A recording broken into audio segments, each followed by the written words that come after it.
Hello everyone.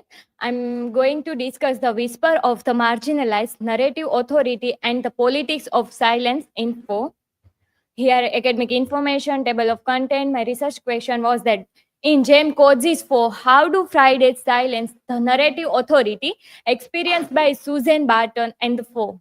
And the novel's metafictional structure interrogate colonial power, challenge the conversational storytelling, and and transformation reading into a morally and politically responsible act. Here, the hypothesis that 4 demonstrates that the act of storytelling is inseparable of the power of representation. Friday silence embody the marginalized voice that resists in the colonial and interpretation, while Susan Barton and Foe exemplify the way of narrative authority can override of colonial discourse. Through the metafiction and epistolary technique, Coetzee implicates readers in the ethical politics of interpretation, urging them to acknowledge uh, unprecedented experiences, respect silence, and the question both historical and literary authority. Ultimately, the novel positions silence as a form of resistance, transforming reading into an ethical act that exposes colonial domination and the moral responsibility inherited in narrating or interpreting the life of the oppressed. Here, the introduction, like which is published in 1986 by J.M. Coetzee, interrogate who has a power of tell story. This novel was formed in an epistolary form that how Susan Barton write later and tell her story. Mr. Foe, these are the central concern that a narrative authority like political of silence, ethical reading.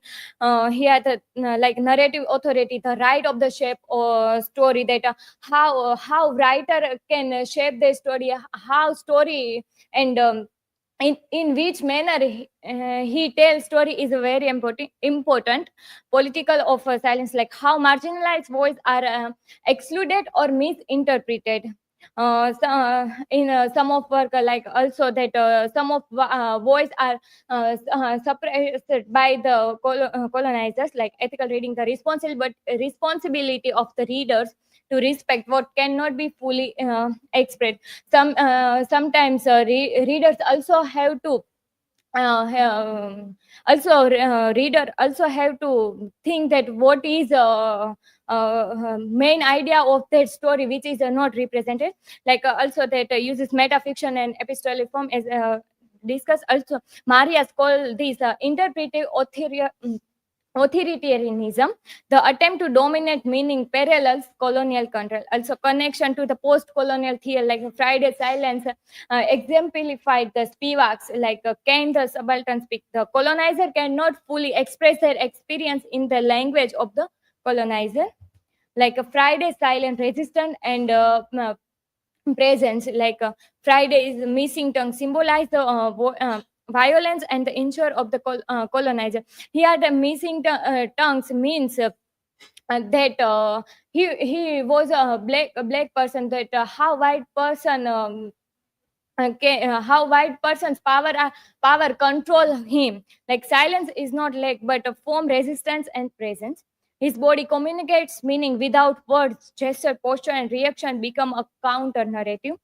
Like textual example, like Friday's resistance, Susan attempts in interpret him.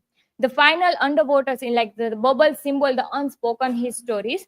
Also, scholar insight like Bonge argue that Friday embody the unlikeness, the irreducible differences that cannot be fully exemplified into a colonial language. For the like silence language, the colonial assumption and experience can be captured in words. Narrative authority, like who tells the story. So Susan Barton writes later to tell her story, but depend on Foe to publish it. Foe rewrites Susan's later, reshaping the narrative to fit Robinson Crusoe's familiar colonial story. Hierarchy of storytelling mirrors colonial power structure, like Foe, who is a colonizer imposing controller. Susan is a intermediary whose story is filtered. Friday, the colonized, silence, and the misrepresented. Text for the force rework Barton's narrative, erasing Friday's agent, as well as we all know that in Robinson Crusoe there is a main character was a Robinson Crusoe who is a white person. There is another character is a Friday who is a black people, but Daniel Defoe, Daniel Defoe's main focus on Robinson Crusoe, not on a Friday. But here in the four, we all know that Friday as a black person and Susan as a one we can say that in a feminist perspective, both are the central character. But Robinson Crusoe was not main character here, and that in the four also Coetzee give voice of that Susan and the Friday, like a narrative authority is politic, controlling story, like controlling history and identity. Metafiction and the reader's role, like four is a self-reflective, reflecting on the how story are created and interpreted. The epistolary form directly address the reader, making them aware of their creative power. Like the narrator dives into the shipwreck to hear Friday's silence. Readers experience the limits of understanding, realizing how they cannot fully master in text. Like Myra is called this reading as a colonization. Interpretation involve power over the text, similar to colonial domination. Implication like ethical reading, inquire, acknowledging limits, and the resistance is the urge to impose meaning. Like Susan Barton, ambiguity of agency. Susan is a both express and potential oppressive. She tries to give voice to Friday, but inadvertently silence him further. Also, Barton interprets Friday's gesture to create a story she can tell. Her version of event reflect her own perspective, not Friday's reality. Coexist highlight the ethical of representation. Even well-meaning storytellers can impose authority. Connection to post-colonial theory, like a subaltern voice of risk, appropriation, even by alliance. Reading as a colonization, interpreting a story like a political act of power.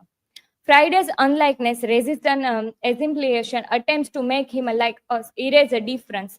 For tries to impose narratives, a narrative structure on Barton and Friday's story. Also, the representation itself can be form of colonization when the marginalized made to fit dominant narratives, language and power. So we all are aware about that novel that how white people control that black people, like intentionally or unintentionally. Susan Barton somewhere tries to tell story of Friday, some kind of unspoken story, which we can say that she also tried to try to control Friday. Ethical listening and representation, also that in the text there is a line attempting to give voice of Friday is colonial appropriation. Here the main focus on the marginalized voices speak through the silence and the present, not also through the words. Some time also that sometimes also silence speaks more than words. Here are the example of Friday, his action, his action and his body language tells more than their voice. Conclusion in Coetzee explore the colonial power, storytelling, and whose control history. Friday's silence represent marginalized voice, also resisting interpretation, while Susan Barton and Poe show how narrative authority can be silenced others. Also, in Coetzee observed that Friday's silence is not absence of the language, but the presence of a language we do not yet know how to hear, emphasizing that silence itself carrying political and ethical significance. Here, the learning outcome, like a silence can be strong and express a resistance. Also, telling a story can shape history and identity, respect difference and unspoken experience, and like a metafiction, and later makes reader aware of their own role. Here are the references, and thank you. Now, if you have any question, then ask freely, please.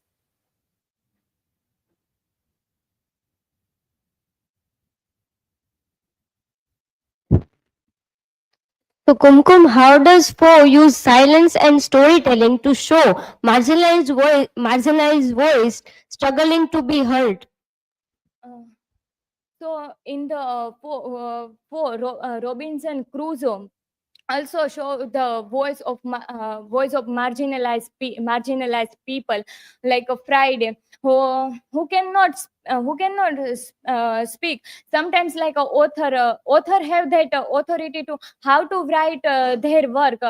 They decide to the voice we have to give which person and how to tell a story. But in the four also we said that for give their voice to the like marginalized people, like a four and some kind of a Susan as a feminist perspective, that how female also can write a story, and Friday as a black people, as a marginalized people, how he raised their voice. So yeah.